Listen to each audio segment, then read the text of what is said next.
Il est 21h30 à Paris, 20h30 à Dakar, c'est l'heure du Journal de l'Afrique, soyez les bienvenus. À la une de l'actualité africaine, en Gambie, l'interdiction de l'excision menacée. Le Parlement a repris ce lundi l'examen d'une proposition de loi prévoyant sa légalisation, un texte déposé par un élu de l'opposition qui scandalise les défenseurs des droits humains. Au Sénégal, alors que l'élection présidentielle approche à grands pas, les affiches politiques sont moins visibles dans les grandes villes que lors des précédents scrutins, un changement qui ne fait pas les affaires des agences publicitaires. Reportage dans ce journal. Enfin au Niger, la junte au pouvoir a dénoncé samedi l'accord de coopération militaire avec les États-Unis, un véritable camouflet pour Washington qui a investi des centaines de millions de dollars. Pour en parler, nous irons à Washington retrouver Andrew Lebovitch, chercheur et spécialiste du Sahel chez l'Institut Klingedel. Mais d'abord, une information qui vient de nous parvenir. Le journaliste congolais Stani Boujakera sera bientôt libre. Il a été condamné ce lundi à 6 mois de prison par le tribunal de grande instance de Kinshasa, une peine qu'il a déjà purgée. Correspondant de Jeune Afrique, il était accusé d'avoir fabriqué un document incriminant le renseignement militaire congolais dans la mort de l'opposant Chérubin Okende. Les précisions d'Aurélie Bazarak-Kibangula. Le délibéré n'a duré que quelques minutes au tribunal de grande instance de la Gombe. Stani Boujakera est condamné à 6 mois de prison ferme et a versé 1 million de francs congolais d'amende.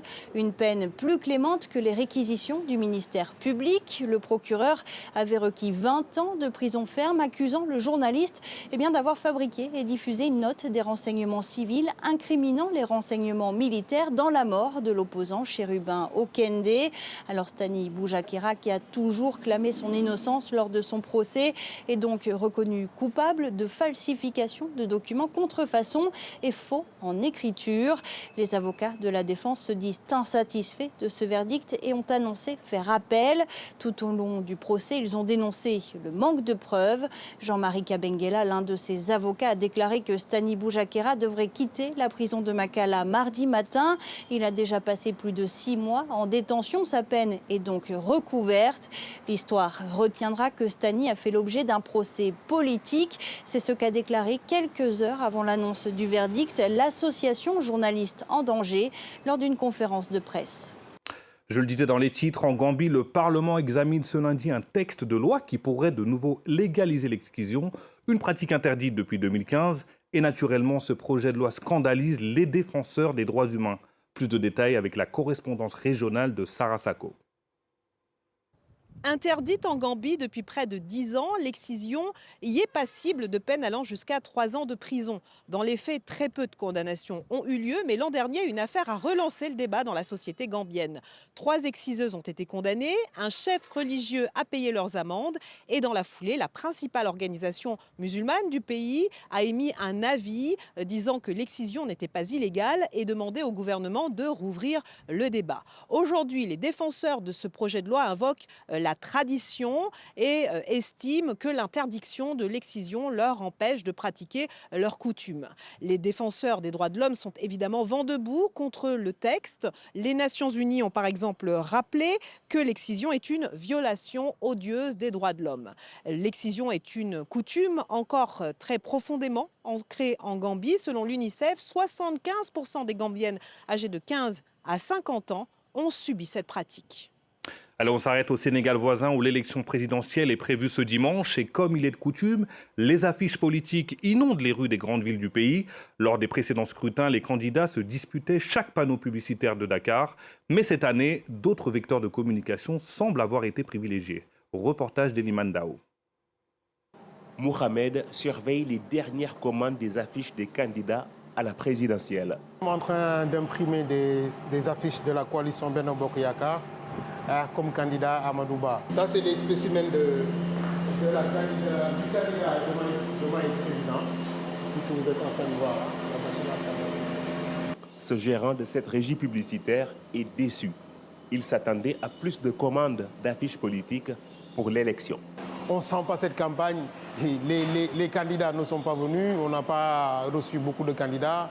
Les prévisions qu'on avait émises, c'est tombé à l'eau carrément. Fixée dans un premier temps le 25 février, la présidentielle a été reportée puis reprogrammé le 24 mars, surprenant bon nombre de candidats. Pour se réorganiser, le parti PUR du candidat Aliou Mamadou Dia a décidé de mettre l'accent sur des caravanes populaires dans les rues de Dakar. La politique du PUR, c'est une politique de proximité qu'on mène bien avant les élections. On est dans les quartiers, on est au fin fond du Sénégal. Cette stratégie est en train de porter ses fruits. Bonjour, bienvenue.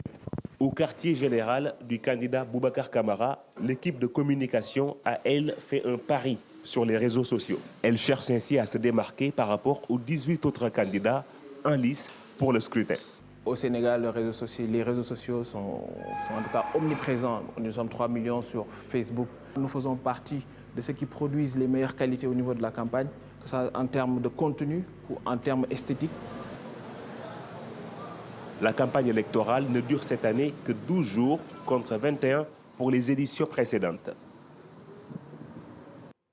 En bref, au Nigeria, plus de 100 personnes ont été enlevées dans le nord-ouest du pays lors de 2 attaques distinctes dans l'état de Kaduna. Des enlèvements survenus dans la nuit de dimanche à lundi dans la localité de Kajuru Station. Début mars, plus de 200 élèves avaient été déjà kidnappés dans ce même état de Kaduna. En Guinée, après 2 semaines de pause, le procès des massacres du 28 septembre 2009 a repris ce lundi. Le parquet demande au tribunal la requalification des faits en crimes contre l'humanité. Sont concernés l'ancien chef de la junte Moussa Dadis Camara et 10 de ses co-accusés, jusque-là poursuivis notamment pour des faits de torture et enlèvement. La correspondance à Conakry de Malik Diakité. Dès l'ouverture de l'audience, les avocats de la défense, les uns après les autres, ont répété que cette demande de réqualification des faits pour crimes contre l'humanité, je cite, est une cabale contre l'ancien chef de la junte Moussa Dadis Camara et ses co-accusés. Ils affirment qu'au moment des massacres en 2009, aucune loi guinéenne ne prévoyait des crimes contre l'humanité. Donc pour cette raison, qualifier les faits après plus d'une année de procès est pour eux une violation des textes de loi guinéennes. La Cour suprême a déjà tranché cette question. L'article 5 du Code pénal a déjà tranché cette question. On ne peut plus revenir sur ça et que le tribunal ne va jamais accepter de se lancer de ce jeu-là pour demander la réqualification dans cette affaire. C'est pratiquement impossible. Et si le tribunal accepte, nous allons reprendre le procès à zéro. Et c'est ce qui est extrêmement grave. Quant au parquet, soutenu par les avocats de la partie civile, invoque le droit de procédure pénale. Il s'appuie sur les dispositions relatives aux crimes contre l'humanité incorporées dans le Code pénal guinéen de 2016.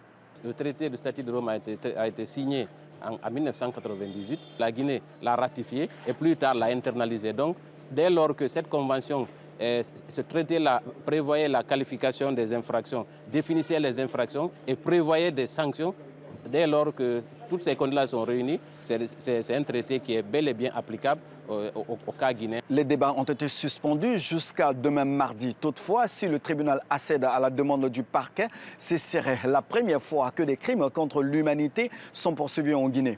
Selon plusieurs ONG, dont Human Rights Watch, les abus commis le 28 septembre 2009 au stade de Conakry peuvent être assimilés à des crimes contre l'humanité. Une commission d'enquête de l'ONU est aussi parvenue à des conclusions similaires. On s'arrête au Niger. Samedi, le CNSP annonçait rompre sa coopération militaire avec les États-Unis. Une annonce qui intervient quelques jours après la visite de l'envoyée américaine Molifi à Niamey pour rencontrer de hauts responsables du gouvernement. Elle était notamment accompagnée du général Michael Langley, chef du commandement militaire américain pour l'Afrique. Pour en parler, en direct avec nous de Washington, le docteur Andrew Lebovitch, chercheur et spécialiste du Sahel chez l'Institut Klingedel. Bonjour, je le disais, le régime militaire au pouvoir au Niger a dénoncé l'accord de coopération militaire passé avec Washington en 2012, affirmant que la présence américaine était illégale. Concrètement, que contenaient ces accords ? Effectivement, il faut dire d'abord que l'accord dont il parle, c'est plutôt ce qu'on appelle en anglais un Status of Forces Agreement, qui est plutôt un cadre légal pour régler la présence américaine dans un pays. Il y a d'autres pays qui ont de pareils accords, comme la France avait au Mali et aussi au Niger. Et donc, c'est plutôt un accord qui est plutôt juridique pour régler et pour légaliser le statut des cadres américains présents au Niger. Jusqu'à présent, les Américains ont réagi timidement à cette annonce et d'une manière plus générale, Depuis le coup d'État du 26 juillet, ils ont plutôt fait preuve, disons, de souplesse envers les putschistes, là où la France, par exemple, a été très ferme. On se souvient de l'arrivée de la nouvelle ambassadrice américaine Kathleen Fixbone au mois d'août. Comment expliquer ce pragmatisme ? Effectivement, les États-Unis qui ont une présence au Niger et qui ont une relation assez particulière avec le Niger depuis des années, de l'un côté, une présence militaire qui est très développée, avec la base, avec une présence à Niamey, mais aussi la grande base aérienne à Agadez et aussi d'autres zones d'opération au Niger. Et aussi, le Niger, depuis longtemps, vu à Washington, avant le coup d'État, c'était vu comme une sorte d'État modèle démocratique pour la région. Donc, il y avait aussi beaucoup d'investissements en matière de développement et d'humanitaire et autres. Donc, il y a une présence et une relation qui existait au Niger depuis longtemps.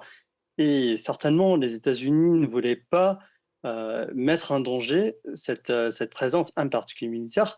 Et aussi, ils ne voulaient pas mettre en danger, pas exactement les opérations de contre-terrorisme, mais plutôt la possibilité d'utiliser le Niger comme une base logistique et aussi pour les opérations de surveillance. Surtout, il faut dire que depuis le coup d'État, les opérations qui ne sont pas les opérations pour la défense des troupes ont été suspendues selon la loi américaine après un coup d'État, mais certainement, ils voulaient garder cette présence et trouver les moyens de travailler avec le gouvernement en place. Vous le disiez, on sait que les États-Unis ont énormément investi des centaines de millions de dollars pour leurs intérêts au Niger, avec plus de 1000 soldats et notamment la base de drones armés à Agadez, dans le nord du pays, capable de surveiller tout le Sahel. On imagine mal Washington facilement capituler après avoir fait des gros investissements quand même. Oui, certainement, ils ont fait des investissements, mais ils ont un espace qui est très limité pour vraiment agir. Par exemple, il y a des négociations qui sont toujours en cours et selon le gouvernement américain, ils entament toujours des discussions et des canaux de communication avec la CNSP, mais à la fois, il n'y a pas vraiment grand-chose qu'ils peuvent faire parce qu'effectivement, s'ils sont sommés de quitter le territoire, ils seront obligés de le faire. Ils veulent éviter ce résultat, mais à la fois, la base appartient formellement au gouvernement du Niger, certainement avec des investissements, des améliorations énormes de la part du gouvernement américain, mais à la fois, il n'y a pas beaucoup de marge de manœuvre pour les Américains s'ils sont vraiment sommés de quitter le territoire nigérien. On continuera de suivre l'évolution des relations entre le Niger et les États-Unis. Merci Andrew Lebovitch. Je rappelle que vous êtes chercheur et spécialiste du Sahel chez l'Institut Klein-Guedel. Et c'est moi qui vous remercie. Restez sur France 24. C'est la fin de ce journal de l'Afrique. Restez sur France 24. L'information continue.